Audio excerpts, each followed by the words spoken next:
What goes on? Hello, chat room.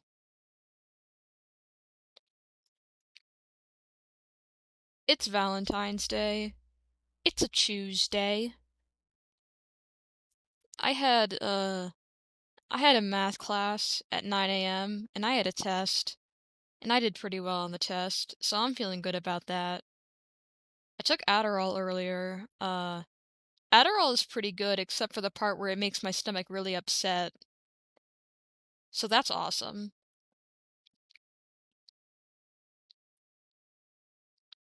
I also brushed my teeth for the first time in, like, a week last night, and there was a lot of blood.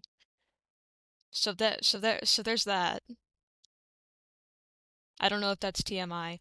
I try to brush my teeth at least, like, once a week, at the very least, because I don't have enough motivation to do it every single day, but I have to do it at least sometimes. And I have, like, really strong RX toothpaste that I have to, like, keep on and not wash off after I brush my teeth. So I think that's going pretty well. What the fuck else happened? I'm getting roller skates.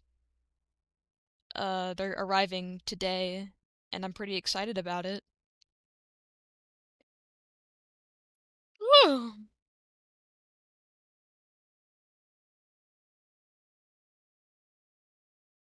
If anyone is keeping me company right now, thank you. I know I'm not very entertaining at work streams.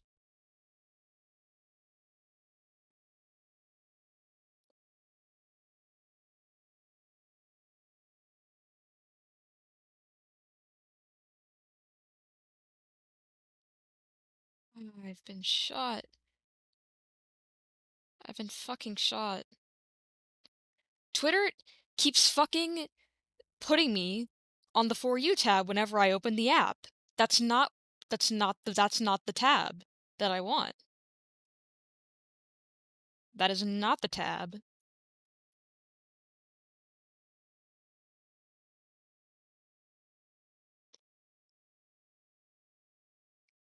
My head is spinning, that is true. That, like, is what it's doing. My head's spinny. Spinning. G. Yeah, I'm okay, I'm just spinning. This is normal.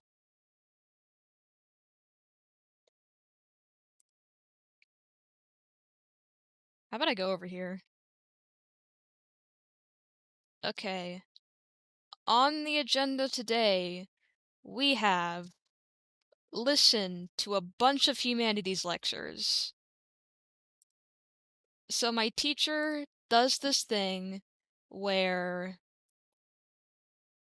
she'll give you a lecture to listen to, and then she'll put in a grade to make sure that you listen to the lecture, and the grade is that you have to reply to the lecture post and tell her a fact that you would only know from listening to the lecture, and you can't repeat someone else's fact, so that's what that happens. That's what that does. Let me log into my school account. I'm not going to put this on screen because that is sensitive information.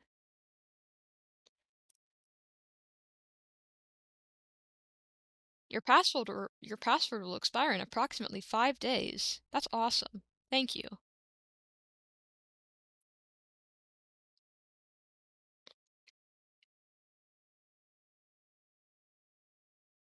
Two-factor authentication.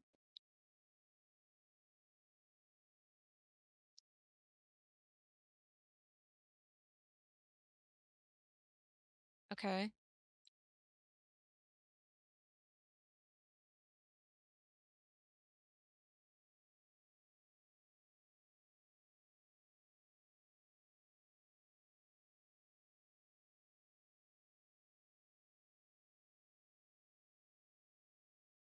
It is pre-recorded. Um, my teacher was previously doing a live class, but then, and here's the funny thing, then she went to the doctor and found out that she had throat cancer. So that's exciting and fun.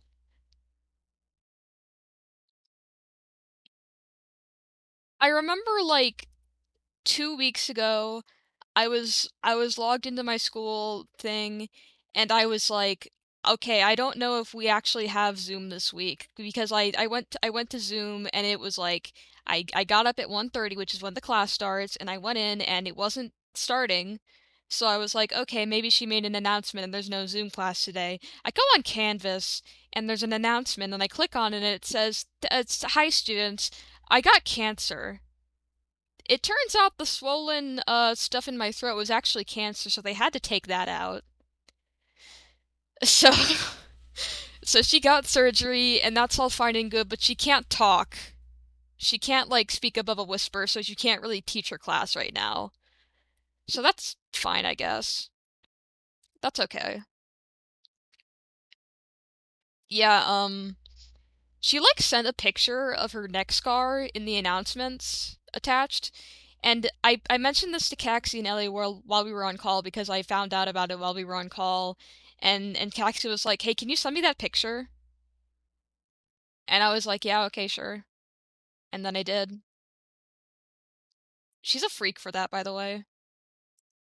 I feel like I feel like I got the opportunity to say that like a few streams ago and I didn't out of respect, but no, I did since I'm talking about it. No, she just asked for that. It's fine.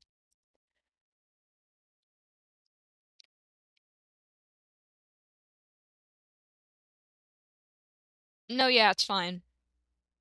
Like it's like all good. Trust me.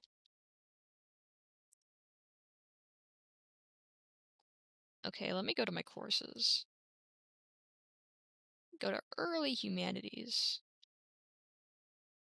Go to early humanities.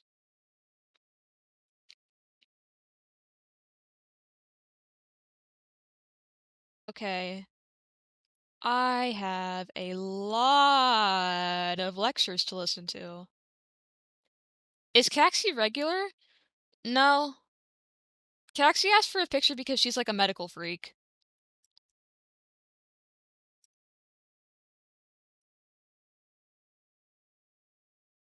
which is like fine, I guess.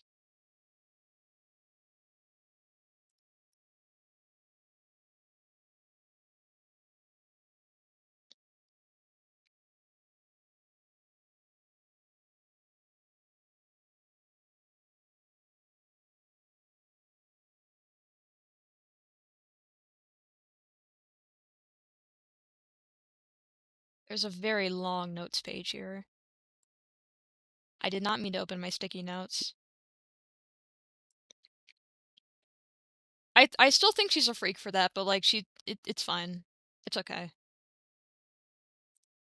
May I download this? Thank you.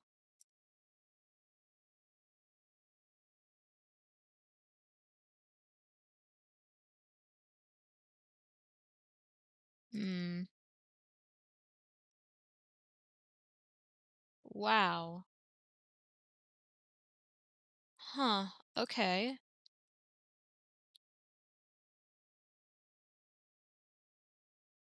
At 1:20 p.m. Yeah. Isn't it isn't it the morning for you? Y- You you're on the other side of the planet. Isn't it the morning for you?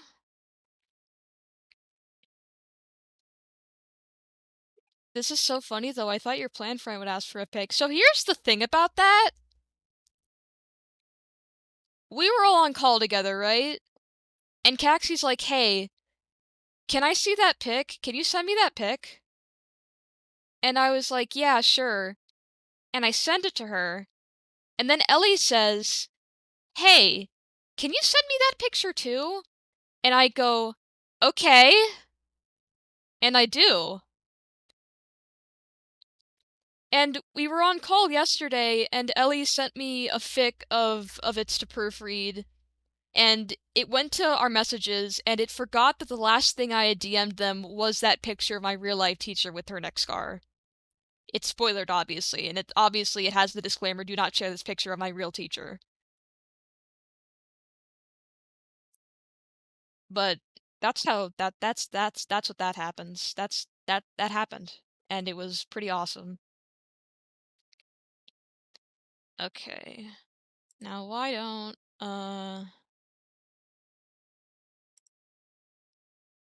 okay, image.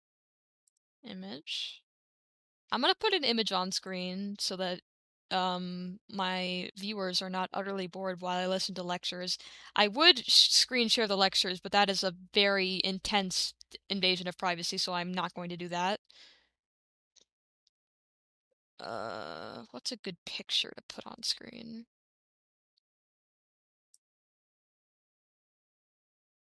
What's a good image?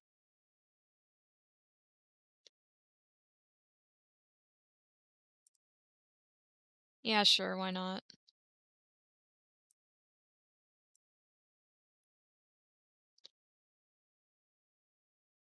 We're gonna look at this picture while I listen to lectures.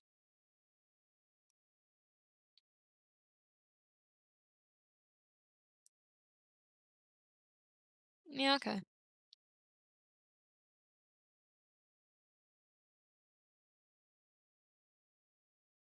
This is one of the funniest fucking things to ever happen in this game.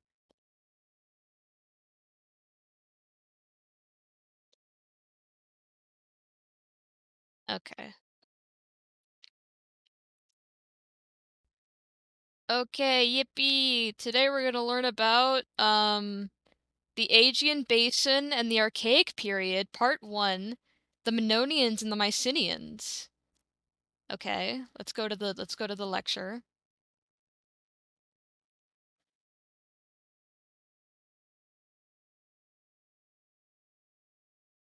Okay, there's a lot of comments here. Oh, Jesus Christ, I don't think I'm gonna be able to come up with something original. It's fine, whatever. Okay. This is a 30-minute lecture, and for those who don't know, this is the teacher I have, where when she is on camera, she has her light pointing directly at her face, and it makes her look so white that it's almost blinding. Okay? So that's what's going on. That's what you're dealing with here. That is what you're dealing with here. Okay, so Aegean Basin, Archaic Period, Part 1, the Mannonians and the Mycenaeans. Okay, here we go. Hello. Okay, so She has her dog in the background. I'm going to be going over some notes Oh, doggy. Oh, doggy jump up on the with bed. Hold you on. I have to on. rewind that. Doggy jump up I'm going to be on the going over. Ooh, doggy. Ooh, doggy. Hold on. I'm gonna put this on screen too. Hold on. White.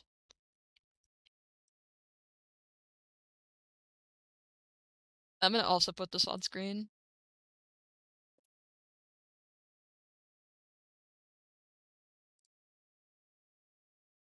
Yeah. Doggy. Doggy. I love it when white people just start reflecting light off their skin like some kind of mirror. Doggy. It's just a picture of the doggy, so it should be fine. Her face is not in in the camera. It's fine. Over some notes with you on this is chapter 2 in the textbook. A lot of it, plus some additional things added in. Um, Looking at the kind of very early phase of ancient Greece, talking about the Aegean Basin and the Archaic period. And if you've printed out your notes so that you can annotate them, the outline here, we're starting on page 2 with the Aegean Basin. Okay, so some characteristics of that. Okay. So, you know, one of the issues is that in the Aegean Basin, it wasn't really set up well for agriculture. The soil wasn't very good. It was stony. It was difficult to grow crops there. Okay. So, unlike other parts of the world, agriculture, growing things, that's not going to be the best way to go for them. Okay. So they take to the sea, which makes sense because they're surrounded by it. All right. Mm-hmm. This So this is like in Greece, by they the learn way. to be very good sailors, Greece, shipbuilders. Roman area. They develop trade. They're really good at transporting goods. They're also good at conquest. All right. They can um, send fighters to further away locations and take over that territory. Uh-huh. Sometimes similarly to the much later Vikings, sometimes taking over good fertile land since they didn't have fertile land, sometimes taking over places that were better for agriculture. Um, Another thing that's really good about the Greeks is that they're very adaptable. And if they see good ideas, they kind of take them on board. They create sort of a hybrid culture, mixing what they've already got with the good ideas from the new culture. They have no issues with that. Most people would And when call they that did conquer these stealing various and areas and take over plagiarizing, territory, but they would kind of come in and absorb what was useful from what was already there, and then just kind of dominate. Okay. um, Extremely creative, original thinkers, just very smart, opening my soda. and very good at creative synthesis. Synthesis is when you blend ideas from multiple different sources and you're able to take those pieces from a lot of different places, a lot of different sources, and put them together and come up with something new and even better by kind of blending them together. Like if your Whew. brain is a blender and you're taking, some avocado, some cilantro, some lime juice, some onion, um, whatever y'all put in it, and come up with Whatever y'all put guacamole, in which is it. kind of even better. It's like so anyhow, that's what the Greeks were Yeah, really that's good like at, that. was creative Every synthesis. human is capable of that. Is the thing. And this is something that is really important in the humanities. One of the main things that you're supposed to learn in the humanities to do is having that ability to read about a topic from a lot of different sources and be able to pull those ideas together, blend them together into a new cohesive whole. All Okay. right, the Greeks were brilliant at it.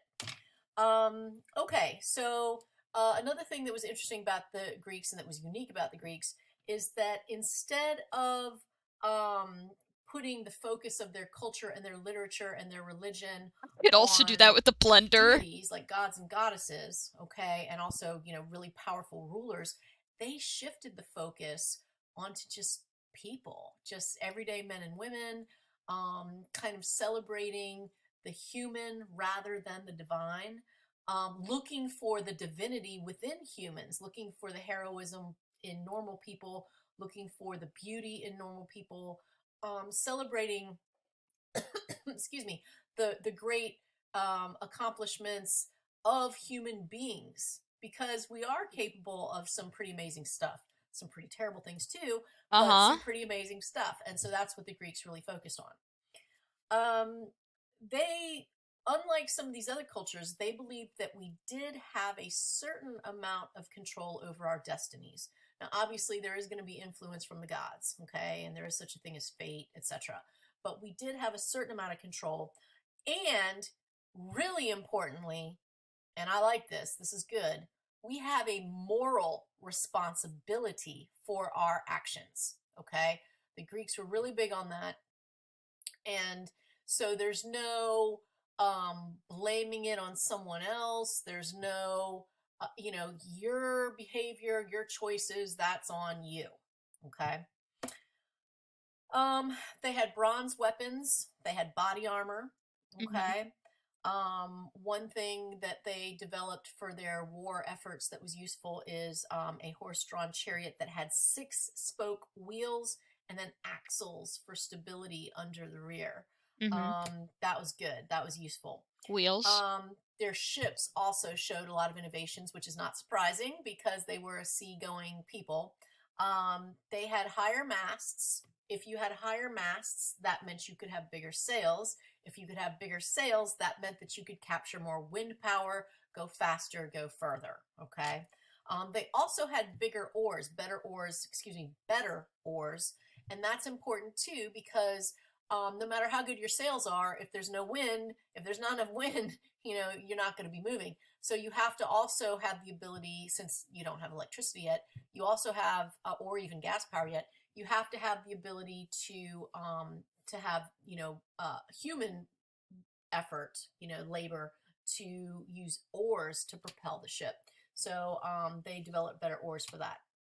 Okay, so that's just sort of some overall stuff about the Greeks in that Aegean basin. Okay, Uh-huh. and we talked about where the Aegean Sea got its name, all right, in terms of the literature.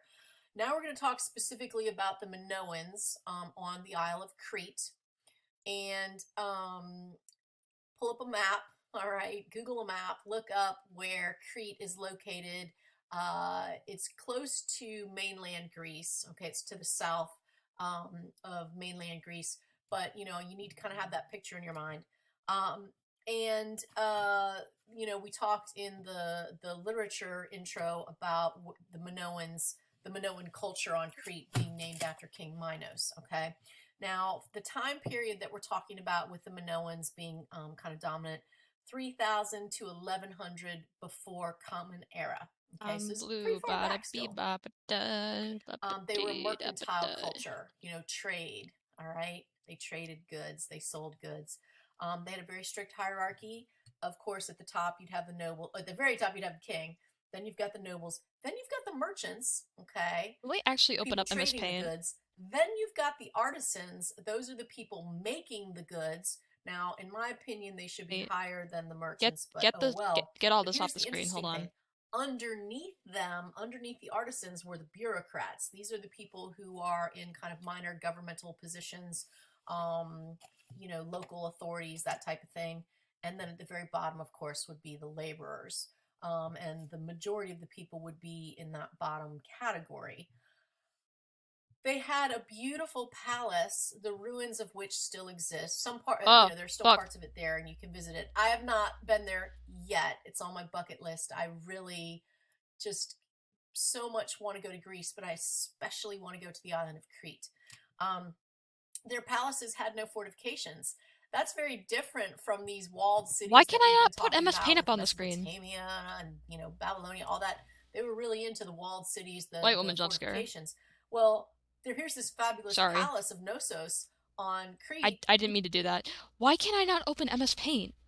Why can I not screen share MS Paint on my stream? Why can I not do that?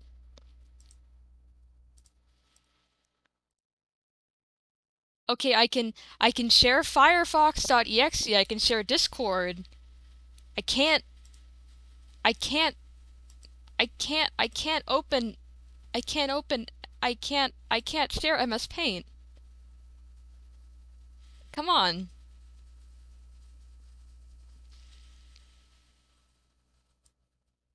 I have MS Paint open. I'm drawing in it right now. Hold on. Let me switch.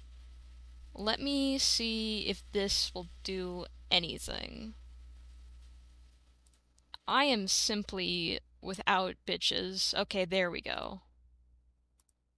I am simply without bitches. Okay, how about we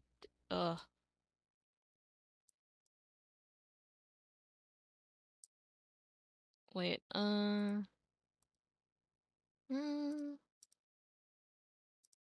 okay, there we go. Okay. MS Paint. Okay, so let me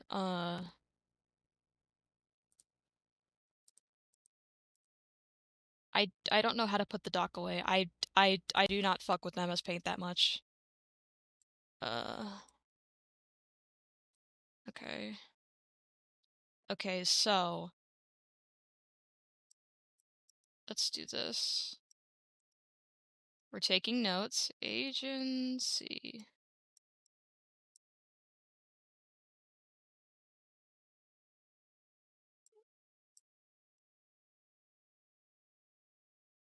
My mouse is kind of fucky. Bad farmland, so they could not grow crops.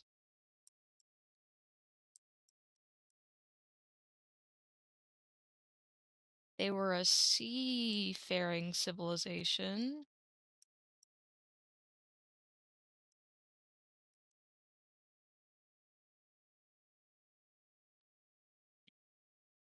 No bitches. No rice, no bitches. Uh, uh, they conquested, they had, they invaded people and they took stuff from them. Creative synthesis.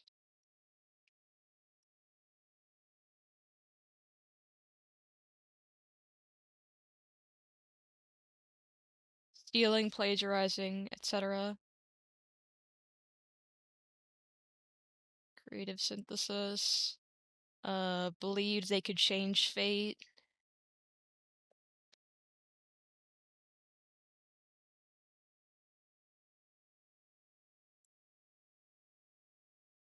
Control. Own. Destiny. And then it was like human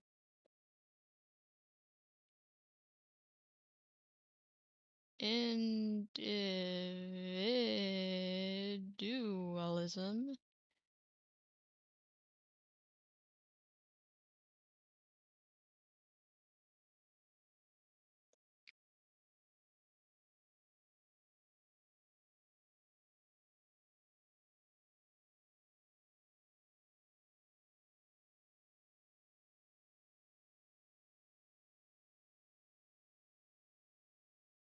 Over worship of the divine. Okay.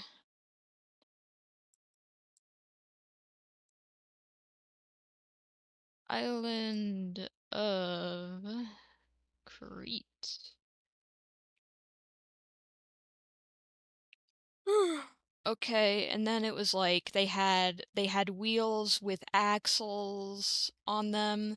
So instead of having a wheel that was like this, and maybe it was thick or maybe it was thin and maybe it had like a hole in the middle, it was like this and it had spokes in it, so it was supported, and they had axles on which the wheels were supported.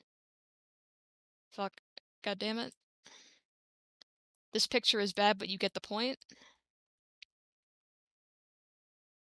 So it could support carriages better, and then they had good boats,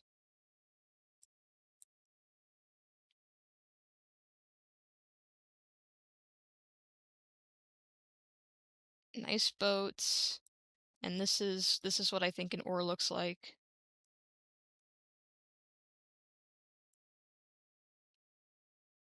And yeah, I think that's all the main things that were covered so far. Okay, yeah, they also had fucking bronze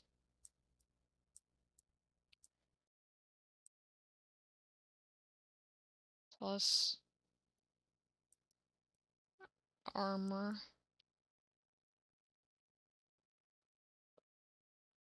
Okay, let me I don't know how to make this thing go away. This dock right here. Oh, wait. Oh, okay, okay. That's what that does. I can't I can't get rid of this. Okay. Okay.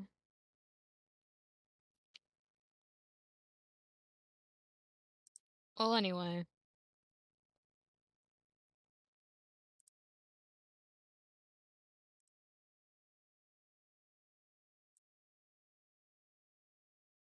Oh yeah, that like covers the screen.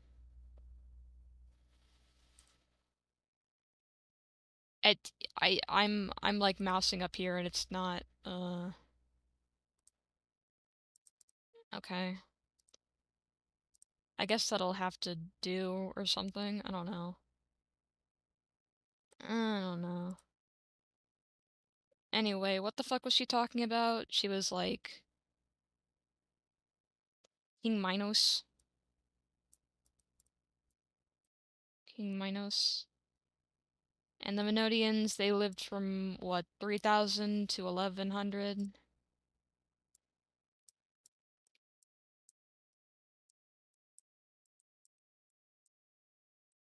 before Common Era.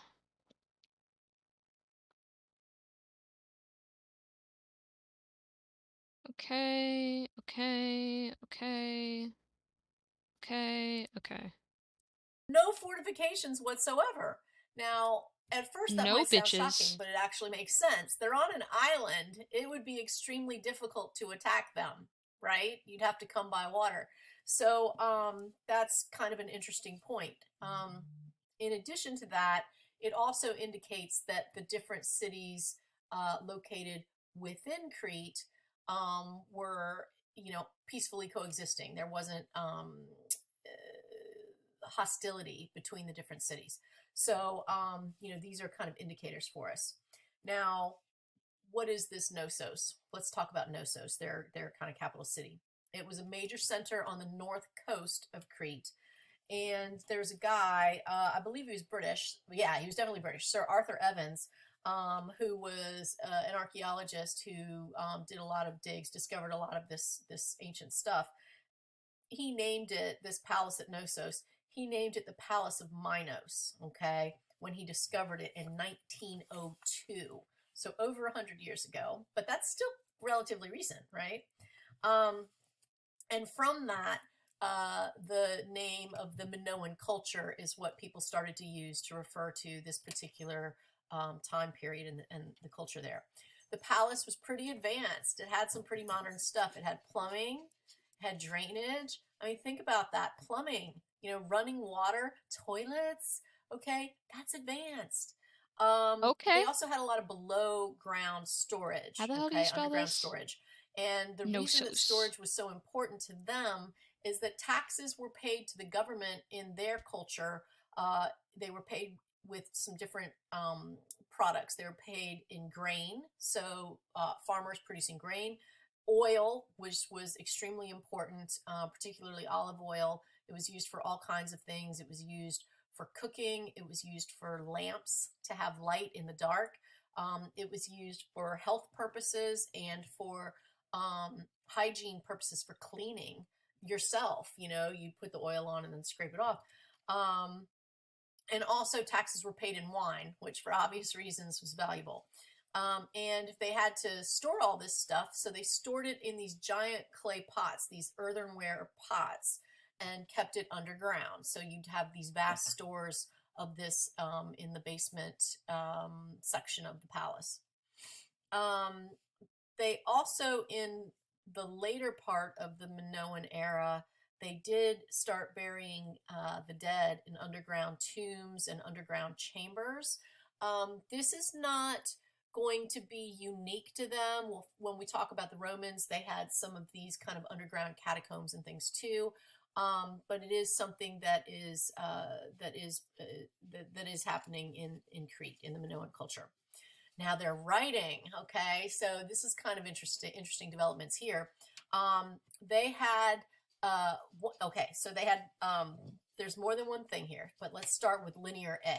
Okay, so they're writing, we call this linear A, and it was a syllabic system, which meant that the characters Average represented Greek different meal. syllables, and you would string them together, obviously, to get the words.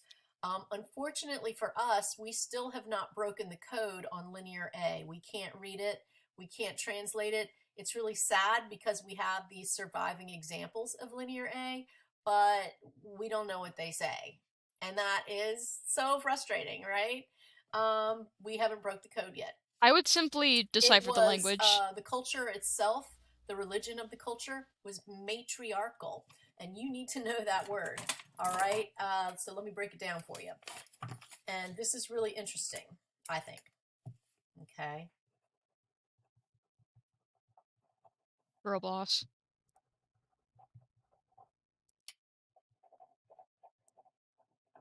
All right. So matriarchal, the word matriarchal comes from the Latin word mater or mater, which means mother. Okay. So the matriarch is like the main female of the family. Okay. Like what are those Tyler Perry movies? Medea, right? Okay, I guess she would be the matriarch of her family. And so a matriarchal religion is one where the female power, the main deity is a female. Okay. Okay. Like Gaia. So that's different from religions that are patriarchal, where the Well, I guess Gaia isn't like the main person because like the main guy of that religion is Zeus and Gaia is just his wife, I think. Maybe his mother, maybe both. It's kind of hard to tell. But I know Gaia in like Greco-Roman myth is like she's the mother of everything ever. Let me look up Gaia. Gaia. Personification of Earth and one of the Greek primordial deities. Gaia is the ancestral mother, sometimes parthenogenic, of all life. She is the mother of Uranus, from whose sexual union she bore the Titans, the Cyclops, and the Giants, as well as Pontus, and from whose union she bore the primordial sea gods. Her equivalent in Roman pantheon was Terra. Okay, it doesn't say anything about her being, like, giving birth to Zeus specifically or whatever. Where's the family tree? Hold on. They always got one of these on these pages.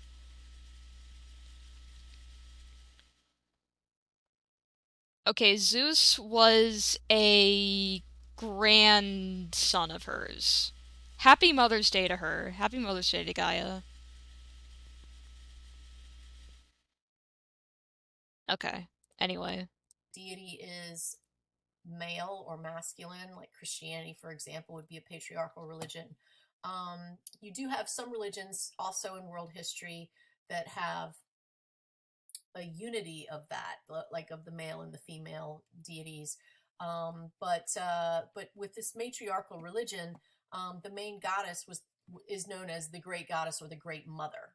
Okay, and it's not unique to Crete. It's not unique to Minoan culture, but this is how it works. Instead of having sort of a paternalist, like a father god, okay, it's a great goddess or a great mother deity. And she, of course, was the creator of the universe.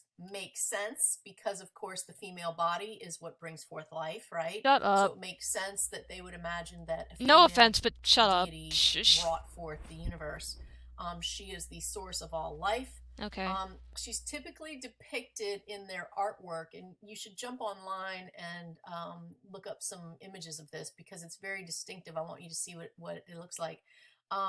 She was typically depicted bare breasted, which Hits out. again makes sense because nourishing life, breastfeeding, etc. Hits And out. she's holding snakes in her hands, and she has there's a very distinctive art style to the Minoan culture. Both women and men tend to be depicted with kind of like their body, it's like two triangles almost, the way that the body is. You've got the top triangle, which kind of the shoulders, and then down to a very small waist, That's and then called an you've got on hourglass the shape. bottom That's both called male and that females is wearing sort of a skirt or that is sarong called type the hourglass shape. bottom. She just And threw the also, it's hourglass shape. That usually is very not two triangles, stylized that is with the different hourglass levels on the shape. skirt. And then again, up top, you'll see that the hairdos are very stylized. The women tend to have That's the very hourglass shape. kind of It has a name. coiled hair with like beads and things placed in it. Hold on, I need to pause this real quick. they don't give the name of the matriarchal god who created everything. Her name isn't mentioned. So I'm gonna look up Minoan great goddess. Minoan great goddess. Okay. Okay. Apparently she does not have a fucking name. Okay, no name. She's just the great goddess. Okay. Well, I am looking up pictures of her online and her tits are indeed out. And she is in fact holding snakes in her hands. So that's cool, I guess. Anyway. It looks sort of like almost like maybe dreadlocks or uh, like braids, you know, like just you know, some longer pieces coming down. It's really really cool looking, very stylized, very ornate. Um, I love it. Like look it up, look it up. Just look up, just um go to Google Images and Go to Google Google like Images. you know, Minoan art. That Minoan art that should pull up a lot of different things for you to look at. Okay, so so this goddess would have that same kind of two triangles, like the upper body is one way and then the lower Hourglass! part, but then of course you know bare chested. And almost wearing like bolero type jackets over, you know, even on top of that, and then the very elaborate hair, and then she'll be holding the snakes.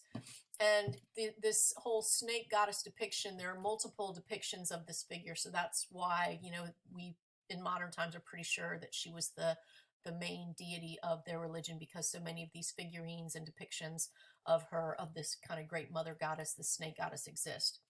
um, there were also minor household goddesses. So, you know, there might be, so they were polytheistic. They had more than one deity, okay, not monotheistic. And they also felt that trees and stone pillars, so things that are kind of phallic, things that are, you know, upright like that, Awesome. Great. also had some sort of supernatural power to them. Um, so that was important. And as we talked about with King Minos, we believe that there was some sort of Hi, bull, Leica. like the animal bull, some sort of bull cult. And again, talked about like the bull acrobatics, like bull leaping and bull jumping. If you look up Minoan art, you'll see some really cool images, murals of that from back in the Minoan culture. So some crazy stuff going on with the bulls. Okay, all right. Their artwork, luckily for us, you know, some of it has survived, and so again, it's very distinctive. I love it. I find it very attractive. Um, Hmm. they had two main different kinds, and in addition to this pottery, of course, ceramics, which you know would be painted on. Um, but they had friezes, okay, and the friezes, Friezes. These were specific, like horizontal bands that had designs or sometimes sculptured figures depicted within that horizontal band, okay. And that technique, not unique to the Minoans. There are other cultures that had that as well. All right, but that was part of their style. They like to see that, you know, sometimes on the borders of things. Okay, and then they had a lot of frescoes. Now, frescoes. The thing that's nice about frescoes is that the painters who do frescoes, they paint them on the wall plaster when the plaster is wet. So when the plaster dries, the image is preserved within the plaster. Okay, so it makes it more durable, and so a lot of it has actually survived. Both Greek and a lot of Roman frescoes from way back have survived down to modern times because of this technique that they used, which makes me happy.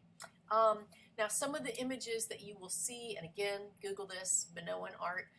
Some of the images that you'll see a lot of sea creatures.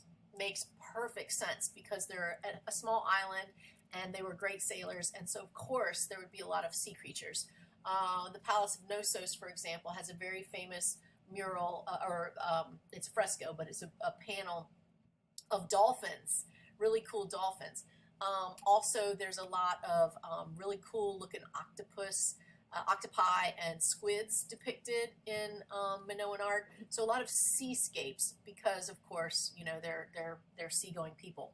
Also, a lot of really beautiful women, and I told you, you know, Uh-huh. not just the goddess, but just lots of beautiful women with the very stylized hair and the beads, and like you know, like maybe most of it kind of up, but then like a few, you know, braids or whatever coming down.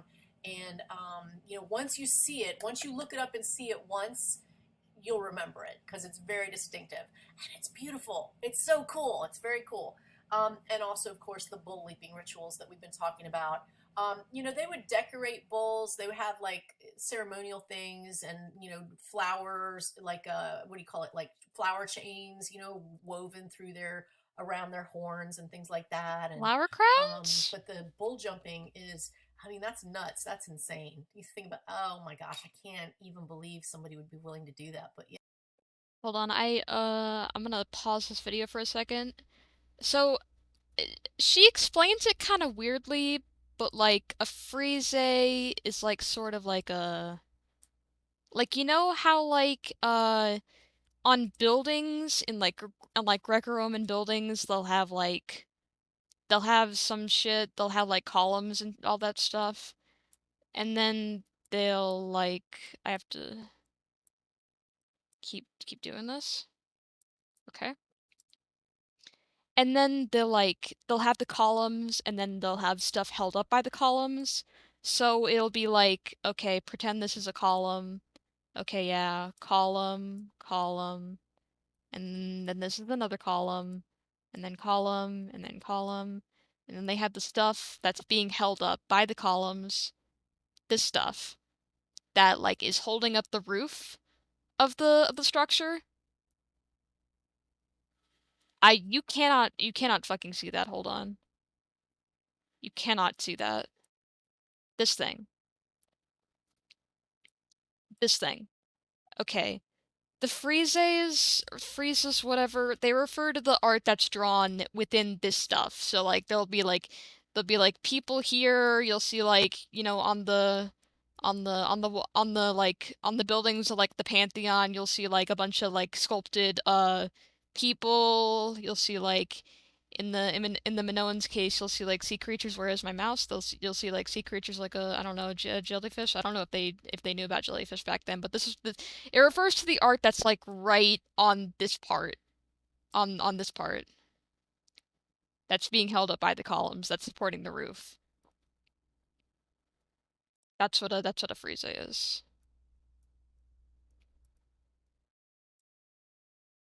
Frieze. Okay, now let me look up what a fresco is.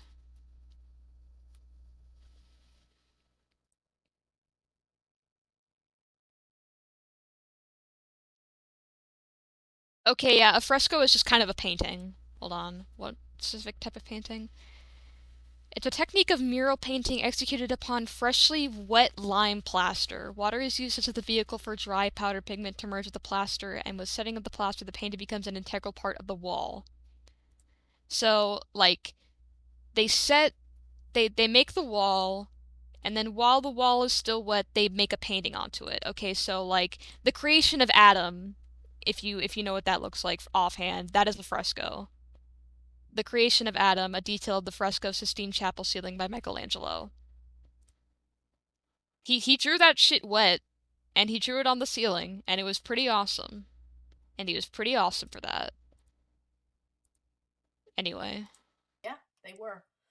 Okay, so those are the Minoans. Okay, now we're going to talk about one more group in this video, um, and that is the Mycenaeans. Okay, now the Mycenaeans. Mycenaeans. Let me write this down just in case you don't have your notes right in front of you.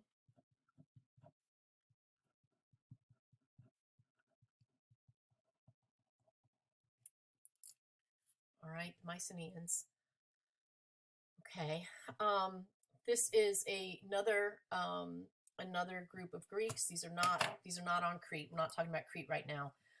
They were on the Greek mainland, and they were in the southern part of the Greek mainland. So again, look at a map. Pull up a map of ancient Greece. And their time period, their era, about 1900 to 1100 before Common Era. So still a really long time ago, but closer to us in time than the Minoans. Okay. Um, they were in the Peloponnesus, a very famous part of Lower Greece, where on the Greek peninsula, it's again not the greatest farmland in terms of just the not great farming area. They were a very, very aggressive warrior culture, very interested in trying to expand territory, etc. Um, very much like the later Vikings, even though there's zero genetic connection to the Vikings, very similar to them in terms of raiding and trading. The way raiding and trading works, you might take some of your own products and trade with someone else for their products. So, like the stuff that you have a lot of, like you've got a lot of olive oil. So, maybe you're going to sail somewhere and you're going to trade with them for silk. They want your olive oil, you want their silk. So, you make a trade. Okay. But sometimes just straight up raiding, which is stealing. It's like Just mugging like, someone. It's like oh, jumping them and taking their stuff. Like yeah. it's stealing. All right. Who could So that's ever what they did. who Sometimes they traded, sometimes they just just, raided. They just who could ever possibly imagine that an ancient Greek would steal? Who could fucking imagine? It's just unthinkable. It's just impossible. Anyway, came in and took stuff. Not nice. not Um, nice. the Mycenaean world is the world very much that the Homeric epics, the Iliad and the Odyssey, were set in the Mycenaean world. Now, Homer lived after that. So when he composed these two epics, he was thinking back to an earlier time of heroes, sort of like this grand heroic era that came earlier. All right, so he's kind of romanticizing it. It was probably a lot harsher and more violent and less cultured than I he mean, depicts the it Odyssey is in pretty the Iliad violent. and the Odyssey. But something that's really interesting about the epics, about the Iliad and the Odyssey, is that it does give us a glimpse into what that world was like, what the values of that society were. What did they think was important? What did they value? Um, it also gave us sort of an indication of the hierarchy, of this very aristocratic, very almost like a caste or case system with the levels. What was how did people rank? Where did people fall? Um, and it also depicted this idea of a confederation of autonomous kings, all right, Hmm. who would nonetheless accept sort of an overlord. And that's something that we'll see in some later periods as well. You've got people who are kings in their own right, but kings of smaller areas, like small mini, like it's called petty kingdoms, but they don't mean petty the way that we mean petty. Well, actually, they do. It's sort of it goes back to the word petite in in French, through Romance languages, It means little. meaning small, but I not like. just in the sense of I size, don't know in how to get the rid of this sense doc. of small, like not as important, or I don't know, not grand. Okay, the opposite of grand. So you've got these people who are kings, like petty kings, small kings, who Petty are King. willing as a group to accept one of them as being kind of the boss of them. Okay, so he's in charge over all these other small petty kings. All right. And the great example of that, of course, is King Agamemnon, who's from Mycenae. King Agamemnon, the leader of the Greek forces, of course, in the Trojan War. In the Iliad, his brother Menelaus is the one whose wife Helen leaves him to run off with Paris. So King Agamemnon is exactly this king that rules over, or who kind of is the boss of, has authority over these smaller petty kings.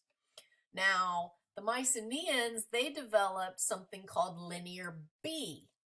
Linear A, we still can't translate. Linear B we can. All right. Now what they did Yo. is they took Linear A and they modified it to match their language. Their language was different from what was being spoken on Crete, so they modified it to go with their language. Um, so therefore it's Linear B.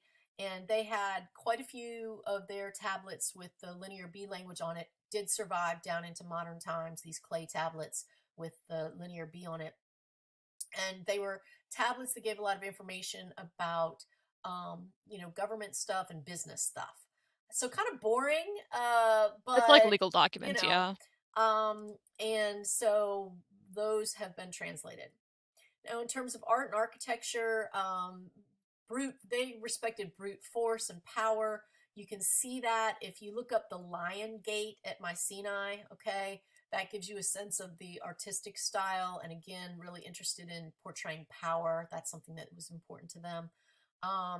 They used really big blocks of stone to build these structures. And the stone was so big that they were called Cyclopean by later Greeks, after the Cyclops. These huge creatures, with one wheel-like eye in the center of their forehead, supposedly. They were sons of the sea god Poseidon. And so later Greeks called these rocks were so big that were used in their structures that later Greeks called them Cyclopean. They also did something that was kind of interesting, kind of unique. They had shaft graves, which meant that the body would be buried vertically instead of horizontally. Now, the beauty of that is that you can fit in more burials, in an amount of space. If everybody's going in straight up and down rather than sideways, you can put more bodies in. So, that's kind of interesting. And there has been this amazing piece of art. Just Google Mask of Agamemnon, that has been discovered from this era, from this culture. And it wasn't really Agamemnon's. This is sort of a romantic name that the person who discovered it gave it.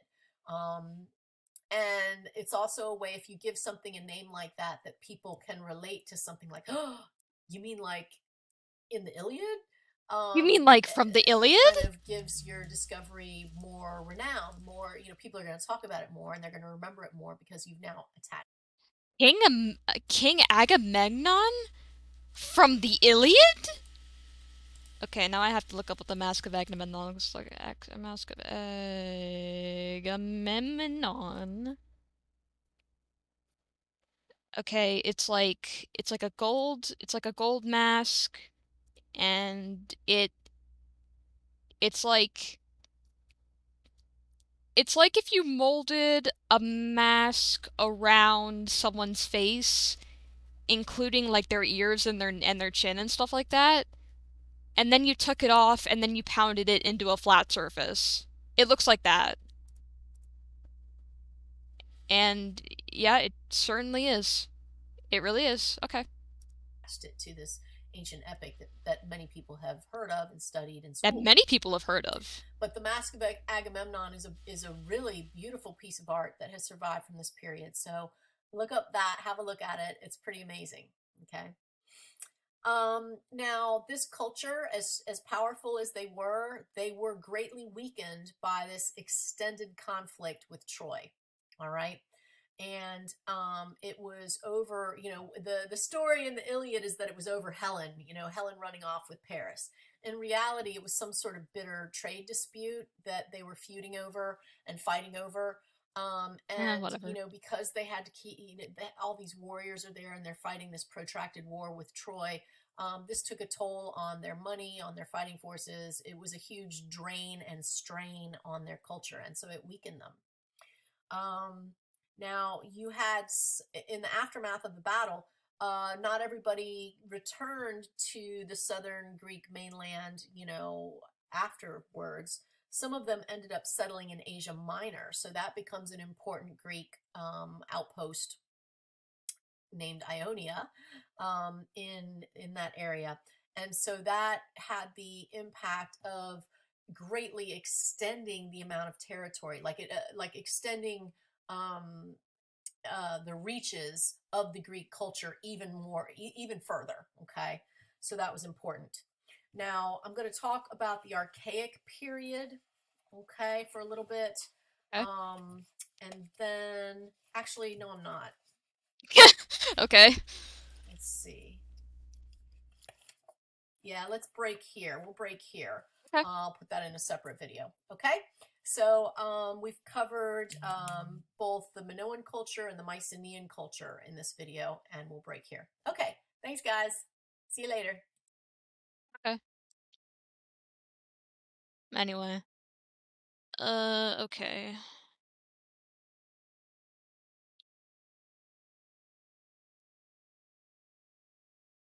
I need to leave a comment.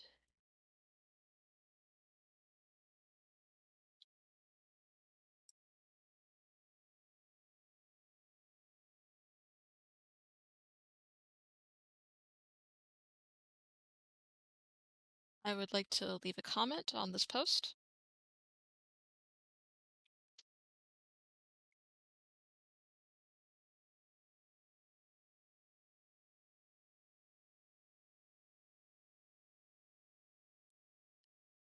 There are 3 pages of replies.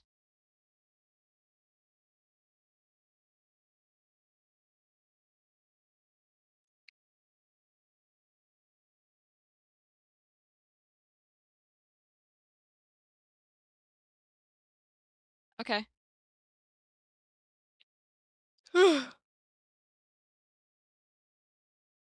This topic was locked on February 5th, so I can't actually comment, which is awesome. How many students are in this class? That's a good question. Hold on. I don't actually know if I can check that right off. Okay, let me see. If I go to my inbox and I go and I compose a message, select course for early humanities, and I make it out to students. Okay, there is 1, 2, 3, 4, 5, 6, 7, 8, 9, 10, 11, 12, 13, 14, 15, 16, 17, 18, 19, 20, 21, 22, 23, 24, 25, and 26, including myself. So you got that going for you.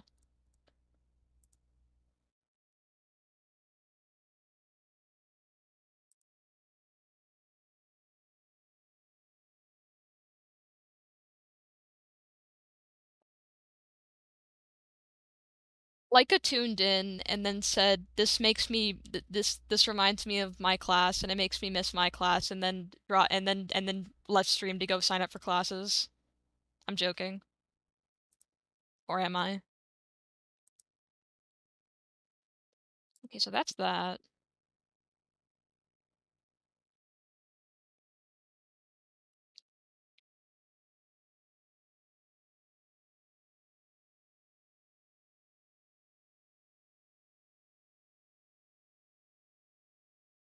Man.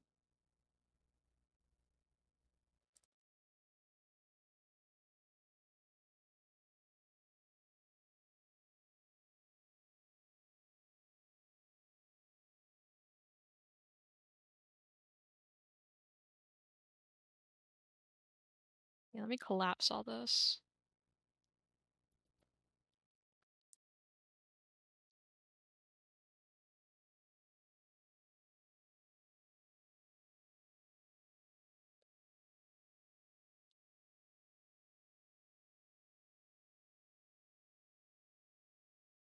Okay.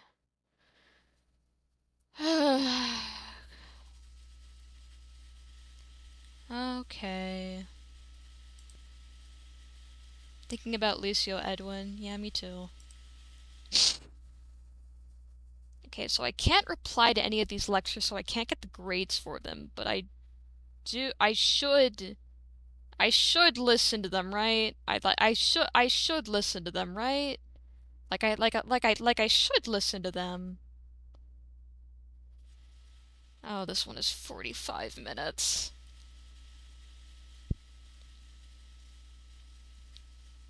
Okay.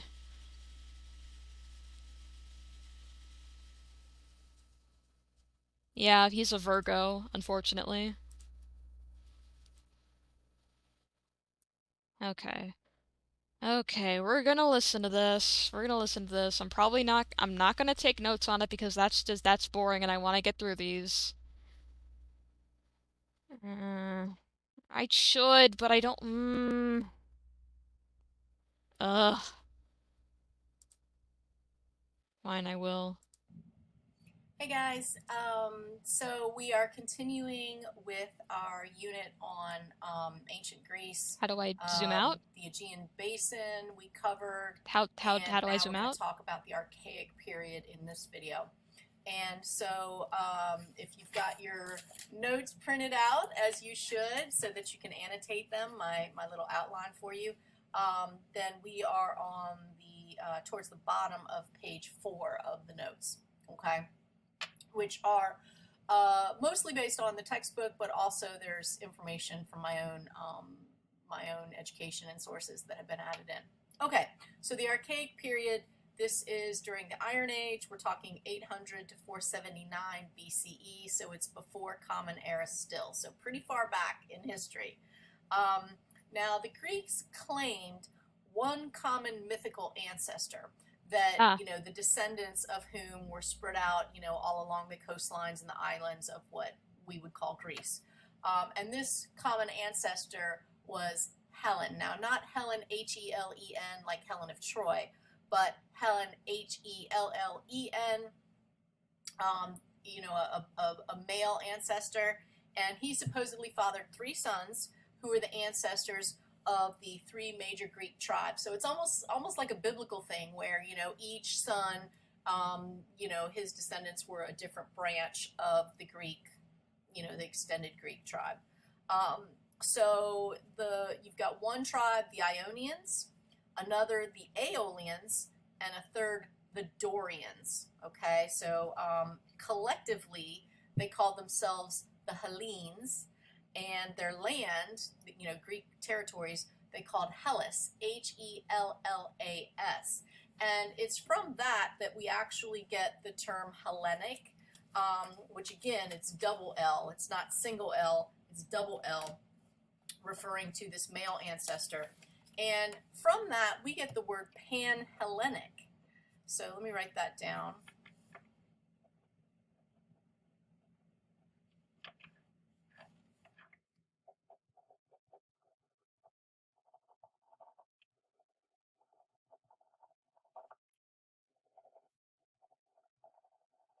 Okay, so Panhellenic is a word, okay, and again, it comes from this male ancestor with 2 L's, Helen with 2 L's.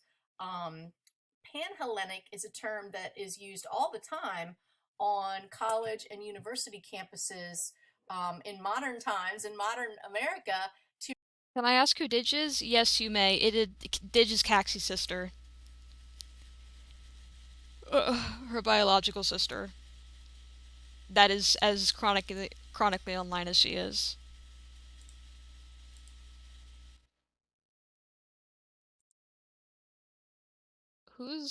Who at me? Jesus.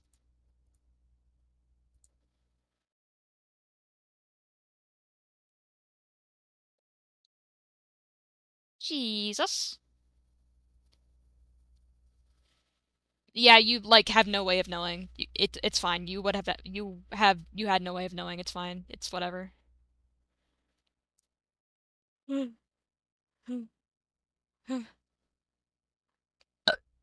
Ugh. Sorry.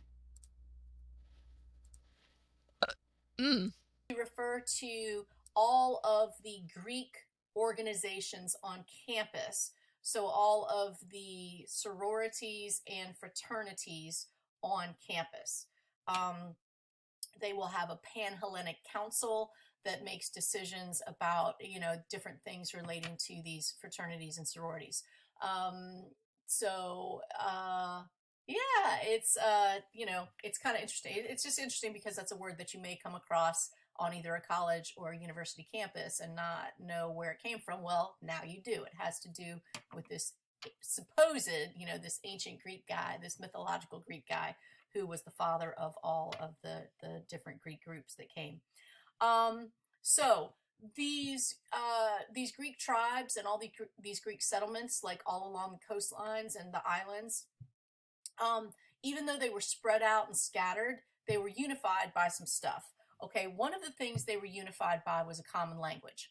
Okay, and that is a unifying thing. If you're all speaking the same language, then you automatically have the ability to communicate with each other. You have that shared body of literature. So that was one thing. And speaking of literature, they had a lot of heroic stories that had been spread amongst, especially with their colonizing and whatnot. Um, you know, trying to expand their territory by starting new colonies. Um, they shared all of these stories. Like you would, if you travel to a new settlement, you'd take those stories with you and You you teach them to your kids. And so, can, if you want to. I was going to ask if you want to, like, join Boyle temporarily, like, as an associate, and only have access to the April Fool's channel so that you can get the scripts and, like, I think Caxi, like, mainly communicates through voice chat text. Like through voice chatting. Like that's just how she communicates is easy for her. And it's easy for me too. That's mostly how I communicate as well, but like you don't have to do that. I'm not going to make you go into call to tell her or whatever. You can I just maybe you should join the server. Maybe it would be a good idea. I don't know. this body of these stories, these folk tales, and of course these myths relating to all of their gods and goddesses and heroes. They all share that, and again, that kind of gives you a sense of common culture. Um, Also, their religious practices were the same. And again, spreading as they established these new colonies. And they also, this is kind of a collective bargaining thing, they also had shared commercial and trading interests. Now, this, believe it or not, has a lot to do with the reason that we are organized into the United States of America. You've got 50 different states at this point in history. We could definitely potentially have more in the future, and we've had fewer in the past. But when you organize yourself collectively as a nation, that gives you a lot of bargaining power when you are engaging in economic trade stuff with other countries or other regions. So that's one of the reasons you do it. I mean, that's why the 13 colonies, before there even was a United States, that's why the 13 colonies kind of clung to each other, because you had more power collectively than you did as individual states, or excuse me, as individual colonies. Okay. Now, think of the European Union. Okay. You've got a lot of very diverse countries there. They don't have a shared language for the most part, although I would say that English is the second language, if not the first, for most of them. But they have organized themselves to be, a collective bargaining kind of thing for the European Union as well, and it's for the exact same reason. It Okay. gives them more power when they You are got it, my engaging in friend. trade negotiations with other countries, other regions, other continents. All right. So, even though Italy very much has its own identity, which is very different from France, which is very different from Germany, etc., they have more power as the European Union than they would if they were just a small individual country. Okay, so that's what the Greeks were smart. They knew that, they understood that, and so instead of trying to negotiate or to engage in trade as just like a little island or like a little outpost along the coast of one of these the Greek territories, they bargained as part of this collective empire, or eventually empire. Okay, so so that was important too. That was another thing that kind of bound them together. That's something that we would do well to think about and remember in terms of our power and our identity as the United States. We need to learn to get along better with each other in this country, because our strength comes from our unity, right? Okay, white Okay, person. now they had both iron and steel weapons. Now that's an advantage. Remember, we talked about iron and also body armor, so this was good for their warriors. Ships, in terms of their ships, they had some interesting things, and I have down here uniremes meaning one, triremes meaning two. They also had biremes. All right, so uni, bi, and triremes, And this has to do with their ships, how their ships were built. Google that, look at that, because you need to have a visual of what that looked like. Okay. And depending on whether it was a unireme, a bireme, or a trireme, that had to do, like the way that the ship was built, had to do with also the levels of oars, whether there was one level of oars, two, or three. Obviously, if you've got three levels of oars, that's a lot of manpower to row that boat if the wind's not so great. So that does give you, a lot of ability to propel yourself. And one of the things that was really distinctive and useful about these Greek ships is that on the very front, on the prow of the ship, they had this, it's called a beak, okay? And it was basically for naval warfare. It was used as a battering ram. They could use it to ram into another ship, create a hole in the other ship's hull, and sink it, in battle situations. So this was a very clever innovation and very useful. So they were a force to be reckoned with, not only great warriors on land, but also as a navy, they were a force to be reckoned with as well. They could fight at sea. All right. Now, three really important things that you need to know that are super important about the Archaic period. Okay, boom, boom, boom. Number one, it was during this time period, this very important time period, that the Greeks, the creation of the polis happened. Uh-huh. Okay, and this is the city state. And this is how they organized themselves. The They had ships all look these like this, by the different, way. you had an individual polis, but then they still were part of this collective Greek identity. All right. So they did have a lot of pride in their local, like their city, their city state, like Athens, let's say. Okay. So there's a great deal of pride to be an Athenian, but you also had a great deal of pride to be a Greek. Okay. And I would say, again, that's not that different from how we are, although different people have more or less pride in their home state. I was born and raised in Virginia, so there's a lot of things about Virginia that I do like and that I am proud of. There's some things I'm not so proud of too, but that's kind of the same thing. Like if you're proud of your home state, your birth state, your adopted state, like if you move somewhere and decide I really like it here, I'm going to stay. But also, national pride. So, and by the way, just because you see problems in a state or problems in a country doesn't mean you love it any less. It just means that you want to make it even better. You want to improve it. You want to keep moving forward towards Boo. the ideals, Death to towards America. perfection. I mean, you can never reach perfection, but you should still try, Boo. each generation to keep moving closer to it. Um, so the polis, creation of the polis, super important. Number two, huge, huge dramatic increase in political participation. We are moving in this period towards democracy. This is so important, and it's one of ancient Greece's great gifts to the world. Okay. Something that we would do well to protect a bit more ourselves. We've seen a decline. We've seen attacks on our voting rights bills, things like that. That's not good. For democracy to truly thrive, you want as many people to vote as possible. You want each person to, their vote should be sacred. They should have the right to cast that vote. They should be franchised, not disenfranchised. I just got my mail in ballot in the mail this week, and I've been sleeping with it beside my bed because it's so precious. I don't want anything to happen to it before I turn it in. So, second thing, really important during this archaic period, dramatic increase in political participation. Number three, It has been common practice in the United States to make felons ineligible to vote, in some cases permanently.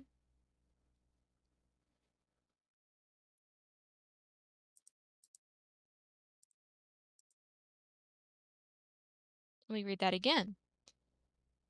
It has been common practice in the United States to make felons ineligible to vote, in some cases permanently. Over the last few decades, the general trend has been towards reinstating the right to vote at some point, although this is a state-by-state policy choice.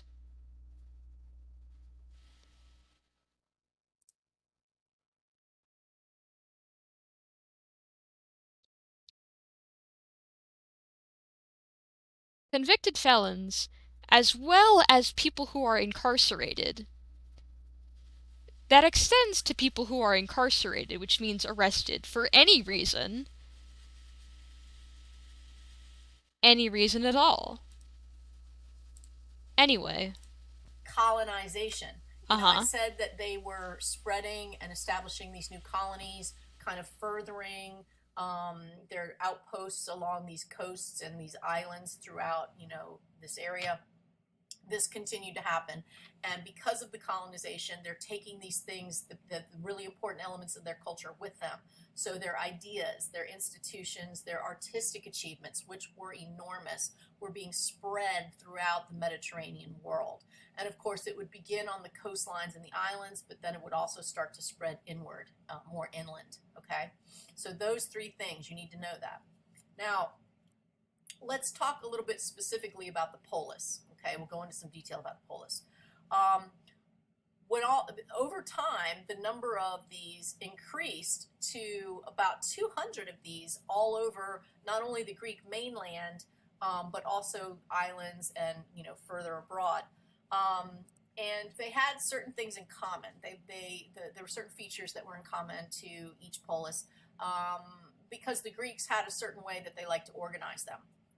So first of all, they would find the highest point, which they would fortify that. That would be like a defensive position, okay? Because by nature, since it's elevated, it's got a good view of the surrounding, and it's also harder to attack uphill, right? So they would make on the highest point, they would fortify it and create the Acropolis. Um, and this is typically where the ruler of the polis would live, and also where they would have temples, the place of religious power, for the polis located as well. And Acropolis, it's got polis in it, okay? And then the first part means high, so it's like the highest elevated point. But also you can help remember it by, not only is it in terms of the topography, the geography, not only is it the highest point, but it's also the point of power, like the most powerful, the highest point in terms of power too. All right. Now, also, each of these polis would have something called the agora. All right. And everybody would go to the agora. It was the market area. And this was kind of like the heart of the polis. This is where all political activity took place. This is where all social activity took place. And this is where all economic activity took place. So buying and selling, food, all that kind of products, et cetera, all this would happen in the agora. From this, we get a word that some of you may have heard for other reasons. And let me So, write it down.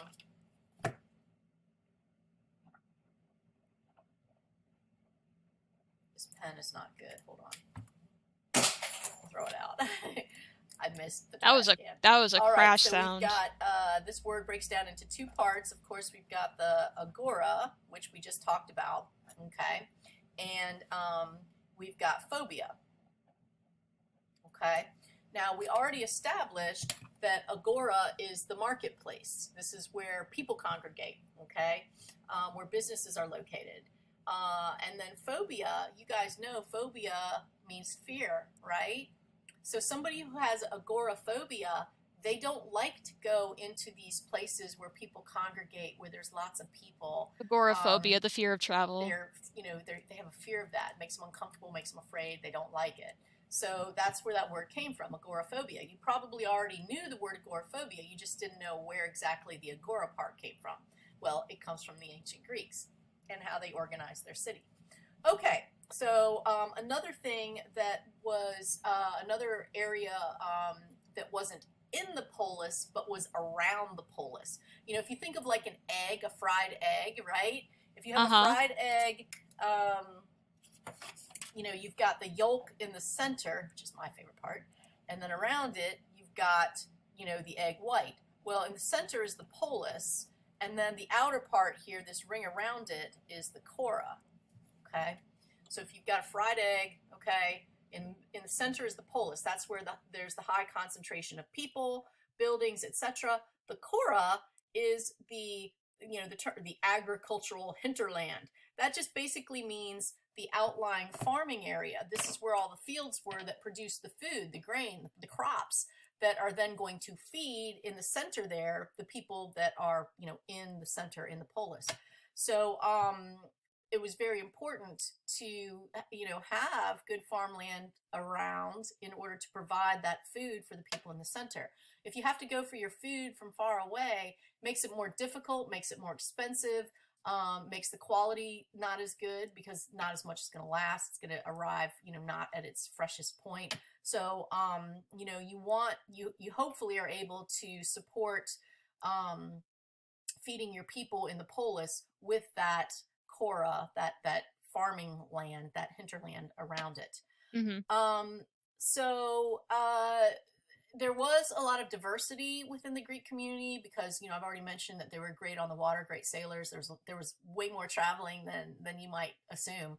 And you had people that were doing all kinds of different jobs, different specialized jobs. You had different levels of society, like the hierarchy. So there was a lot of diversity within the polis. And you also had like a great amount of pride and loyalty to your polis. Um, so people were, these different they had kind of their own distinctive characteristics as well, even though they had all these things in common. They also, over time, kind of developed different specialties and sort of different personalities. And so we're going to talk a little bit about some of the major ones of that. Now, the next thing we need to talk about is we need to talk about oligarchs. And this Uh-huh. is an interesting word because it is still used, although it nowadays has started to have sort of a different meaning to it. So the oligarchs,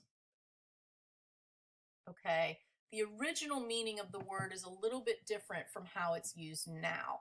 Nowadays, I would say it has a definite negative connotation. It's a bad thing. Oligarchs, having them have anything to do with politics, with hold Hello? that for a second. Okay, so I had to answer the door. Sorry. Why is your So doorbell yeah, so these loud? oligarchs. Okay. Now, originally there was a monarchy, like a king would be ruling the polis. But eventually, these individual polises, there would be these oligarchs who would replace the kings. And there would just be a few of them, and they came from great wealth, okay? They were noble families. Their families had land. Their families had weapons. Their families had horses. So they had a lot of power, a lot of money. And Again. Okay.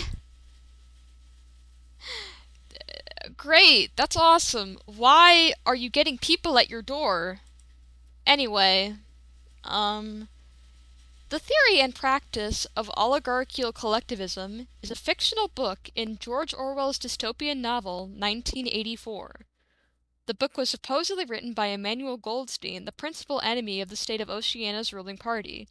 The party portrays Goldstein as a former member of the Inner Party who continually conspired to depose Big Brother and overthrow the government. In the novel, the book is read by the protagonist, Winston Smith, who recalls that, quote, there were whispered stories of a terrible book, a compendium of all the heresies, of which Goldstein was the author, and which circulated clandestinely here and there. It was a book without a title. People referred to it, if at all, simply as the book.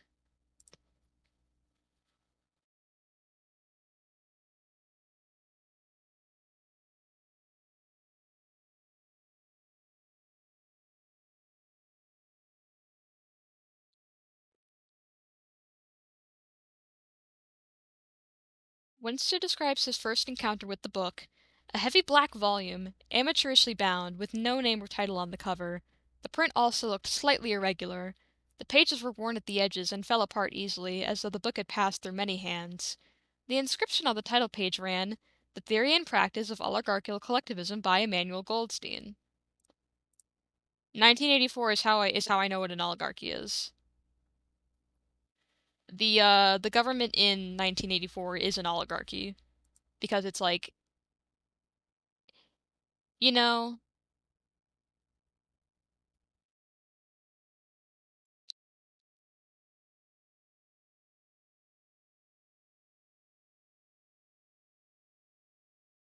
okay, they have a diagram of the oligarchy in 1984 on this page.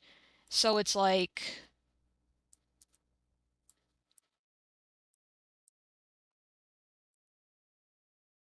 So it's Big Brother who controls all and sees all.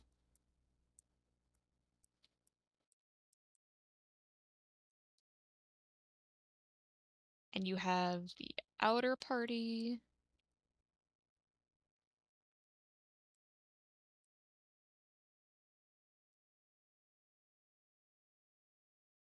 And then you have the trolls. And then you have the inner party.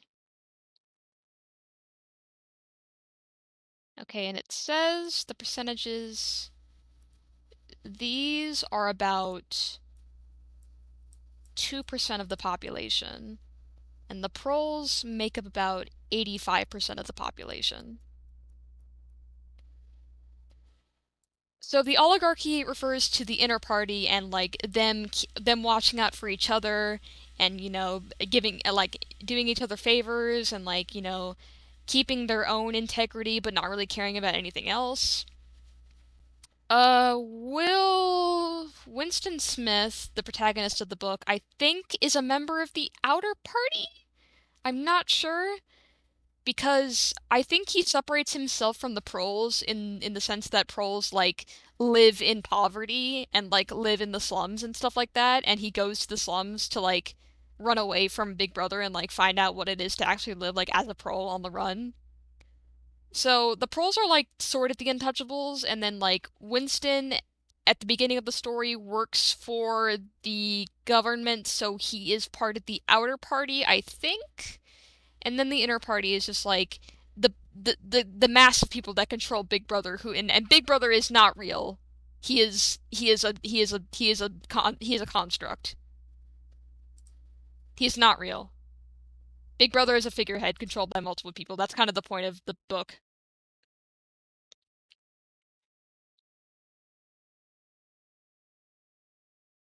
Winston never has the opportunity to finish reading the theory and practice of oligarchical collectivism and learns the why and learn the whys of Oceania and the world order in 1984 before the thought police arrest him. Yet he believes that the hope of change lies with the proles. The question of why is later revealed to him by O'Brien during the torture. Power is an end in itself. Always we have, always we shall have the heretic here at our mercy, screaming with pain, broken up, contemptible, and in the end utterly penitent, saved from himself, crawling to our feet of his own accord. That is the world we are preparing, Winston. A world of victory after victory, triumph after triumph after triumph, an endless pressing, pressing, pressing upon the nerve of power.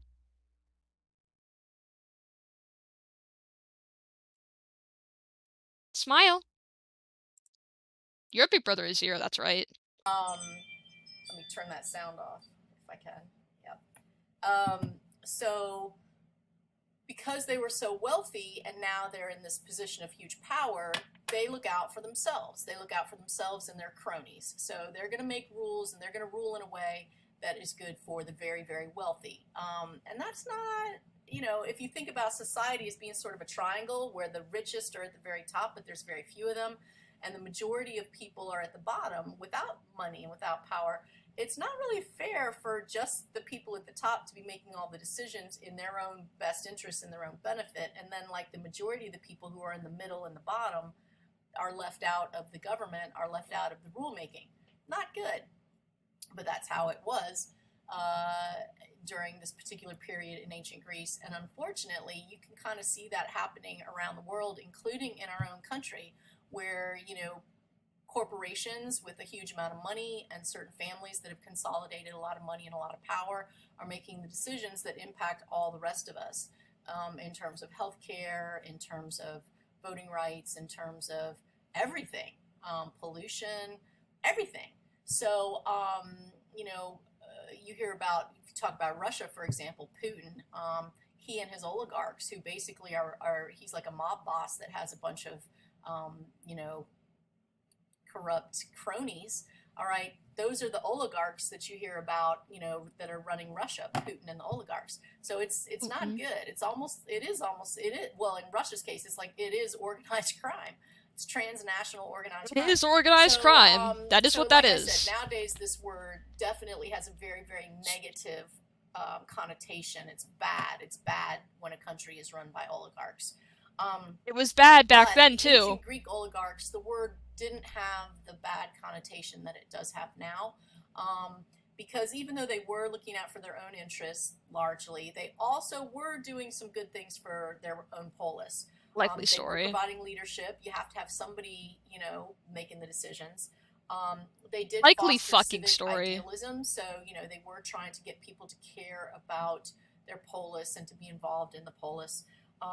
They also were patrons of the arts and put their own personal money towards supporting artistic endeavors, and that was a big deal because the ancient Greeks did. Hold on, I need to pause this.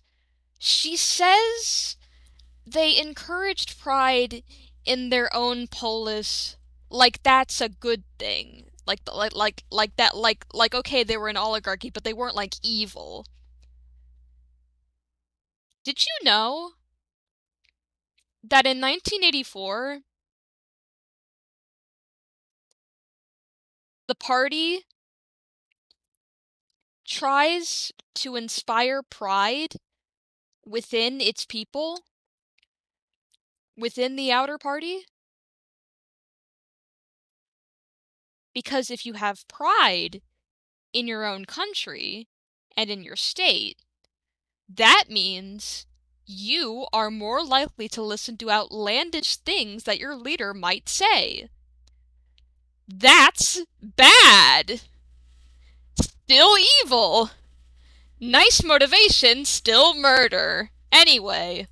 Did care a lot about art and artistic achievement, Boo. and so artists, because they're producing art, they have to be supported somehow, and so the The art oligarchs thing is different from were 1984 because I their think in 1984 sponsors. They were their there was like a patrons. They were stress providing money. there was like a stress on like no art, and if art had to be made, it had to be in service of the party, it had to be in service of this ideal, it had to be in service of this mindset that they were trying to keep everyone under. And unrelated, but sort of related, not really related, but in 1984 the act of sex is also banned except for the explicit purpose of childbirth.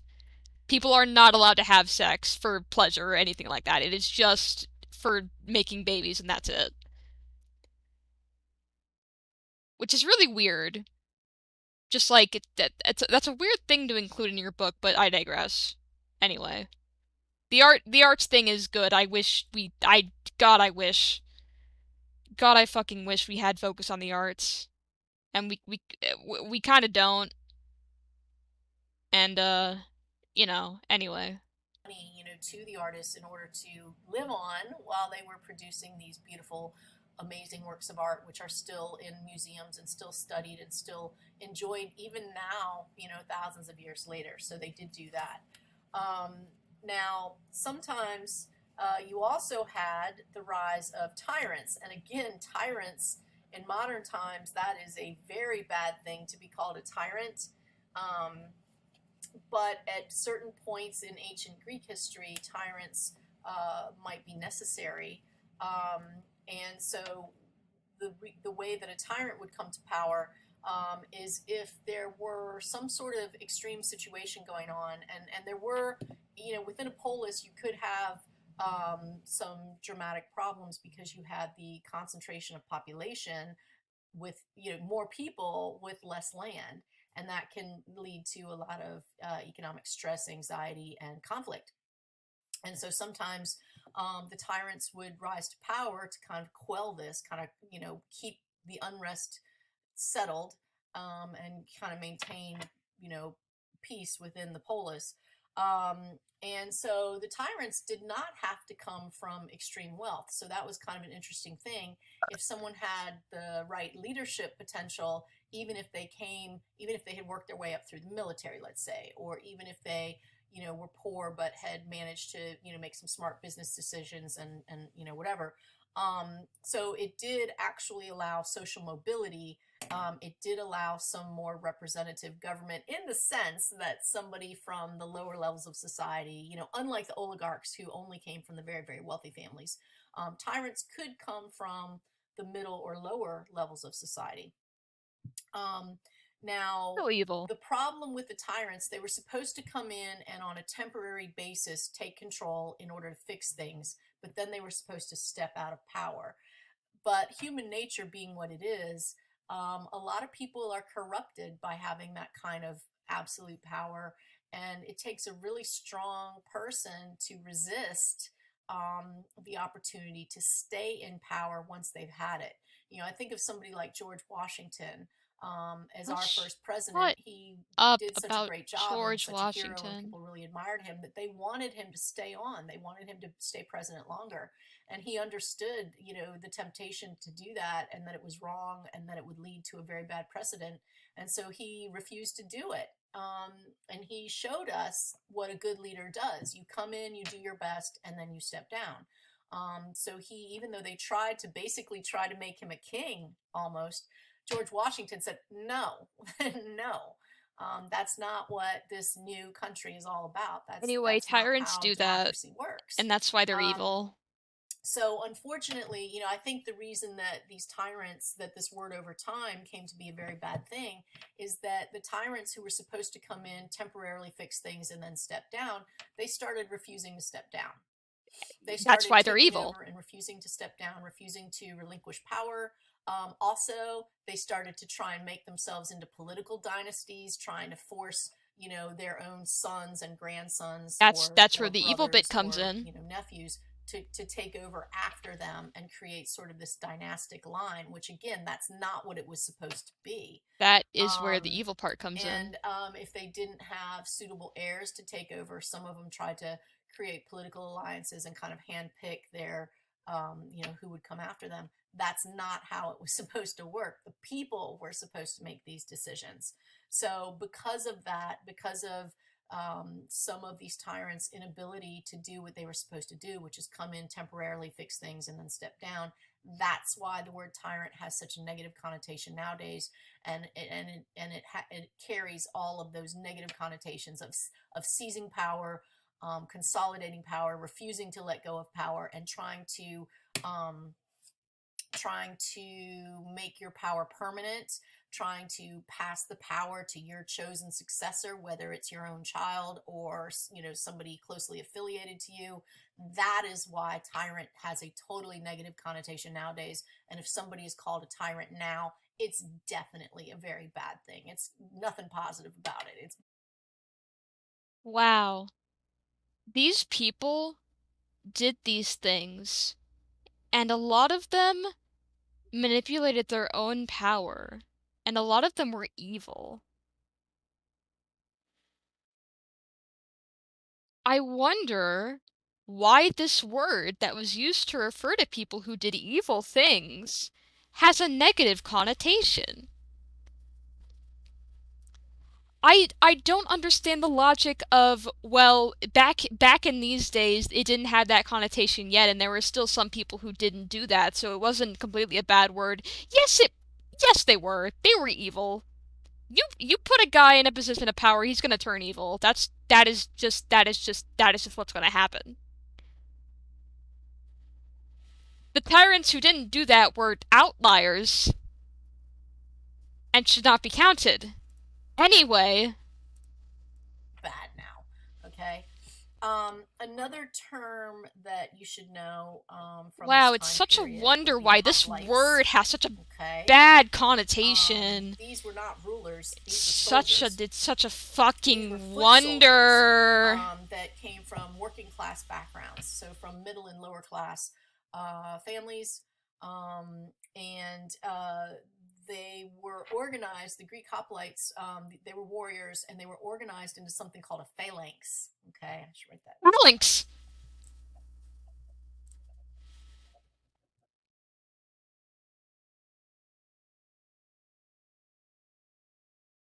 Phalanx?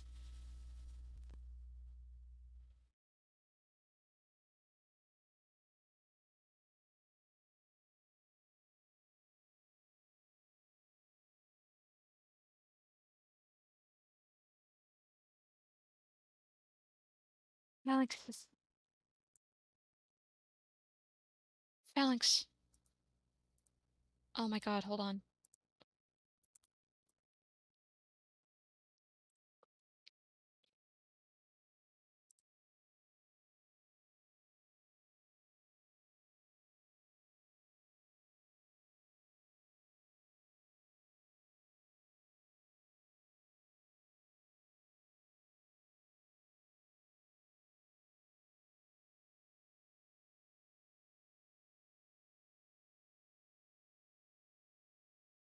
Phalanx.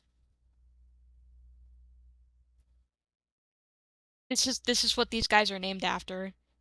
Because the phalanxes are just like really incredibly fucking long lines of soldiers. They're like centipedes. That's what phalanx is based off of.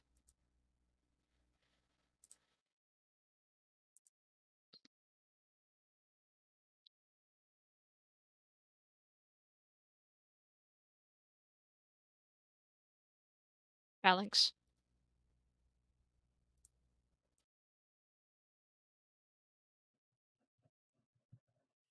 Okay.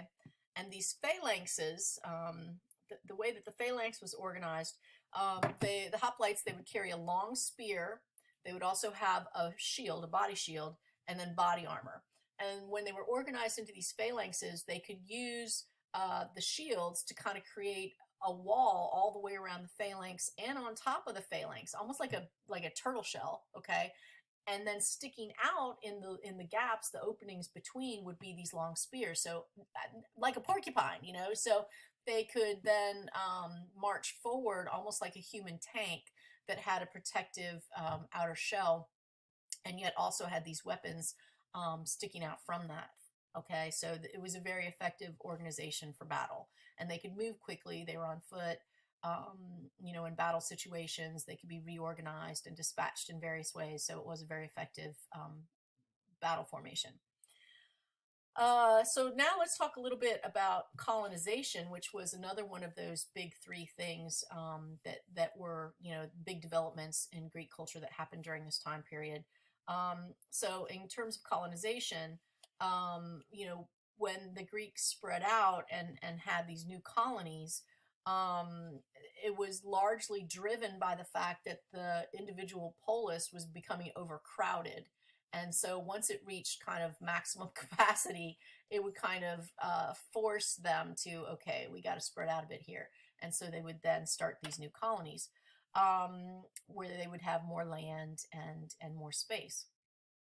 Now, if a colony were established, you know, if a polis sent a group out to colonize some new area, then the colonies were expected to send food. They were expected to produce and send food back to the metropolis, the mother cities. So that word, all right, where did my word, I what know did, how where to did my spell one go? Metropolis. Where did my polis one go? Oh, it's over here. Okay. Um, this is where we get the word metropolis. Okay. So we already know that polis means city state, and metropolis refers to the word for mother, mater, or mater, depending on your pronunciation. Okay. So the metropolis is the mother city, right? So if you've got this colony established, like let's say Athens sends out a group of people to start a colony. Okay. So you've got these Athenians that now are in a new location. That new colony is expected to send food and other goods back to the mother city of Athens. Okay. So That has a metropolis is the mother name. city. That has a name. That has a name. European countries literally did this later. Hold on. What the fuck was it called? Colonies support mother country economics. Mercantilism. Mercantilism. That's what it's called. Mercantilism. Mercantilism. That is what it's called.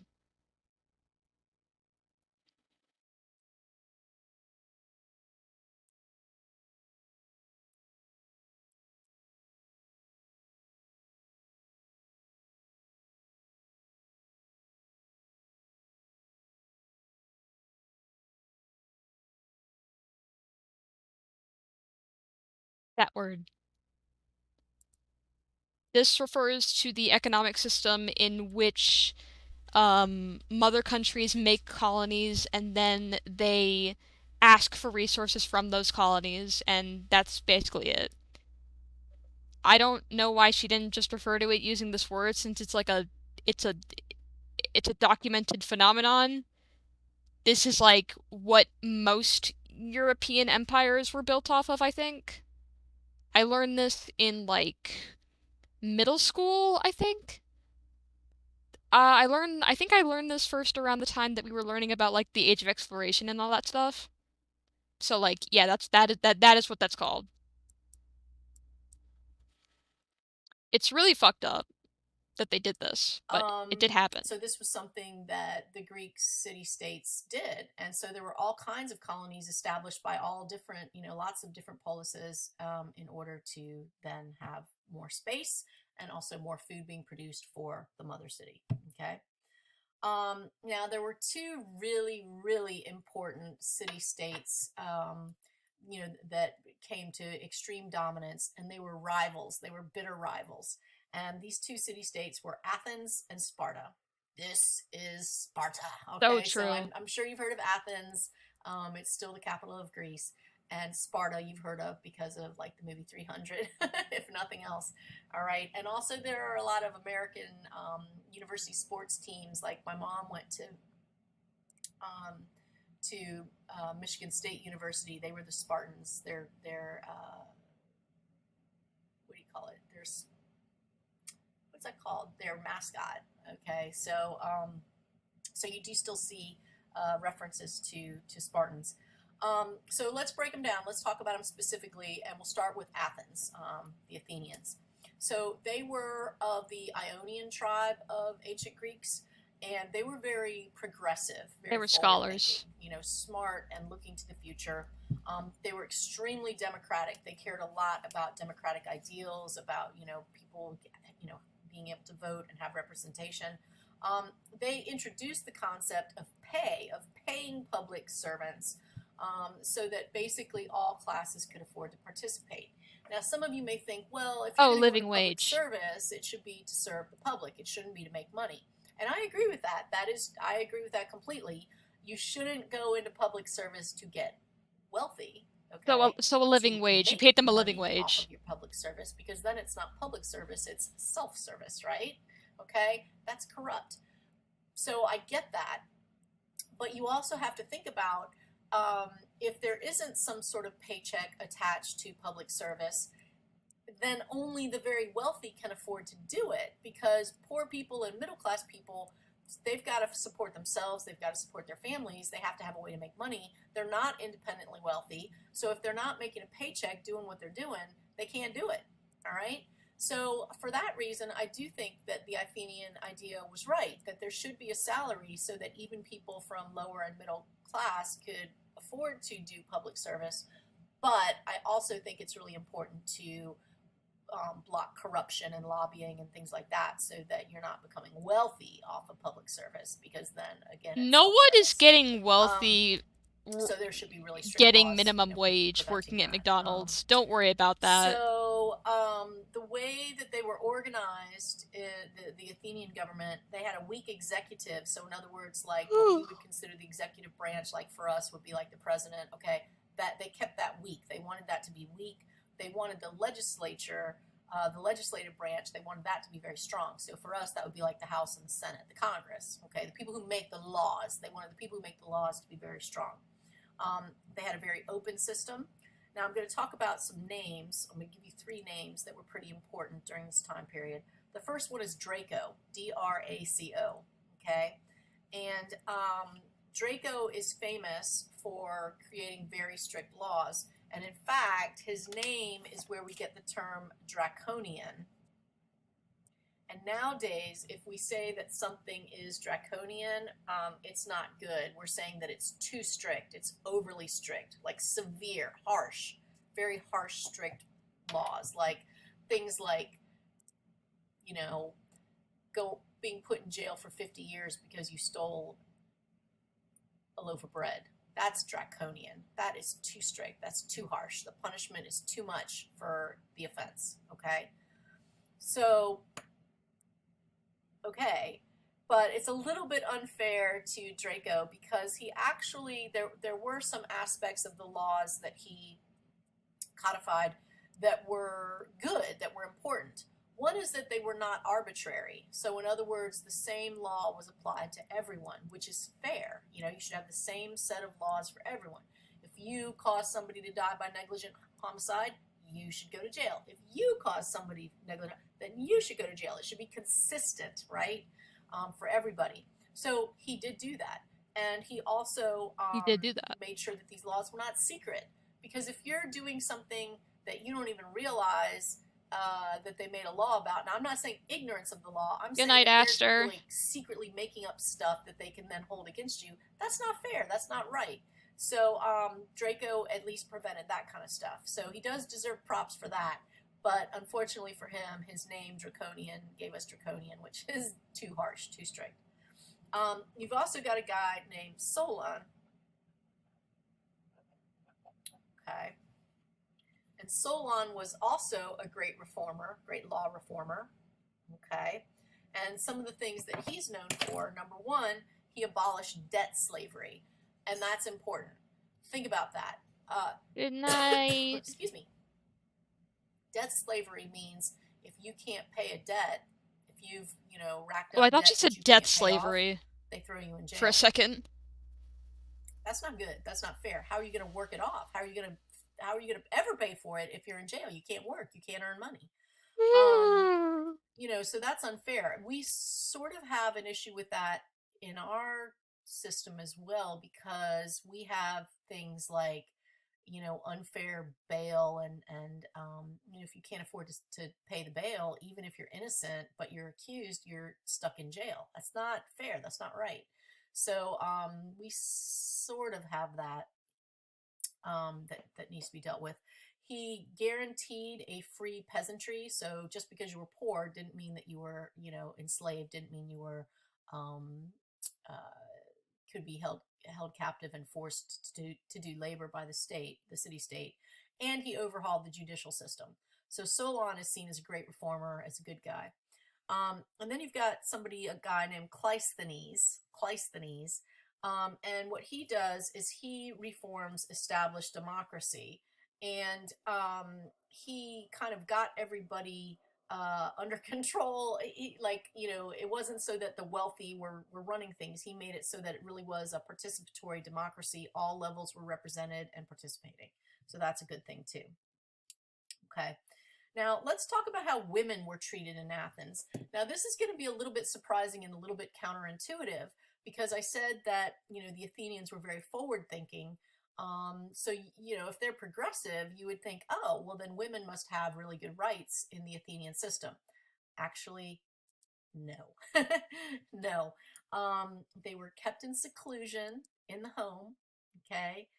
They rarely even had conversations with their own husbands. Like they weren't perceived as equals, that no, it wasn't like that. Yippee! The whole thing that an Athenian woman was meant to, her goal in life was to be respectable. Her goal was respectability. So her reputation, her ladylike conduct, etc., that's what was most important.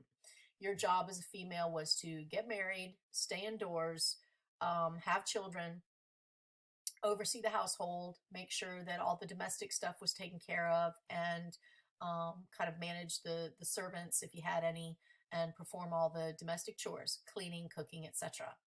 Okay, so that's not very liberated at all. That is definitely second class citizens, um, not equal at all. Now, you do see in Athenian drama, like the plays that were written by the writers of Athens during this time period, you do see a lot of female characters complaining about these things. So that's interesting. That tells us that there was at least discussion of the fact that this wasn't fair, that they didn't have equality, that they were isolated and kept in the domestic sphere. But nonetheless, that is what the system was. And you also have a lot of Athenian vase paintings that have survived. where we can see women being depicted in scenes of everyday life. So we get a sense of, what they were doing, what they were up to. They're participating in religious festivals, religious rituals. They're participating in various kinds of festivals. They're participating in weddings. They're participating in funerals. So you can see them, how they would have dressed and the types of places where they would have actually been allowed to participate. Okay, so that was Athens. Now let's talk about their rival, Sparta. All right, Sparta was like very, very different. They were from the Dorian branch of the Greek tribes. They were very militaristic. They weren't the intellectuals, they were the fighters, they were the warriors. They liked an oligarchic system. They were cool with that. Didn't have a problem with, like, a few really wealthy, powerful families running things. They were very stringent, strict, rigid, uncompromising. Okay, uncompromising. You probably know people that have some of these personality characteristics. They're not good at partnerships. They're not good at cooperation. They're just really rigid. This is the way it is. Um, they would go out and conquer and enslave their neighbors. So if you were unfortunate enough to live in the territories surrounding their city state, they attacked you and enslaved you. They had something called helots. All right. And these were state slaves. So these were people who had been enslaved by them, okay, after, this type of imperialistic, spreading of territory. Um, and they also had a quality that they thought was important, okay. A goje, okay, and this is how this was sort of a principle or a concept of how they raised particularly their male children. They wanted them to be very tough, very brave. They wanted them to be very, good warriors, have all the skills that warriors were supposed to have, and to be self-reliant, to take care of things yourself. um, Now, military service, it wasn't even a question of being drafted. It was just mandatory. Like, all males had to serve in the military. That's just required. And so being a good warrior is the best thing you could possibly be. Being not good at fighting was the worst possible thing. Okay. Now let's talk about how Spartan women were treated very, very differently. Their status and their conduct very, very different from the Athenian women. Um, they were expected to marry, and they were expected to be kids, but they were expected to be very strong mothers who produced really vigorous, healthy males. They needed males for Uh-huh. this military service. They were allowed outside of the home in public to interact with men and to speak freely. Okay. They were also able to own land and to manage their own property. So they had independence. They were not dependent on a father or a brother or a husband to take care of them. They could have their own business dealings. All right. So this is much more like equality, a much more equal system. Um, and girls, okay, they weren't in the army, but they were given public training in athletics, dancing, and choral singing. Girls be and ambitious. um, and this is unique because they are the only Greek women who were trained like this. And when they participated in athletics, you think about the Olympics. The Greeks gave us the Olympics. The girls as well as the boys would strip down naked in order to do these Naked. athletic events, whether it was running or javelin throwing or wrestling or whatever. So males would compete against males, females would compete against females, but they would all compete naked. They didn't have the kind of Naked. hang-ups that we have about that, about nudity. We would freak out. That would be like, not allowed. Freaks sure love being But naked. High acid. you know, that's how they did it. And so women actually were expected to be physically strong and to be able to participate in such things. So I think we will call it, we'll draw a line in it there, and then we'll do a separate lecture on the Persian Wars. The Greeks, the Persian Wars, very important, and also a few overall cultural aspects, art Hi, and things like acid. that. Okay, so that will be in a separate lecture. All right, so that's it for this one. Okay, and I'll see you in the next one soon. Ooh, okay, I'm very tired.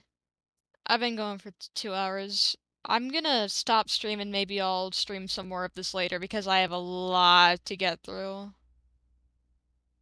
Thank you for stopping by, Acid. I'll see y'all later. Ugh.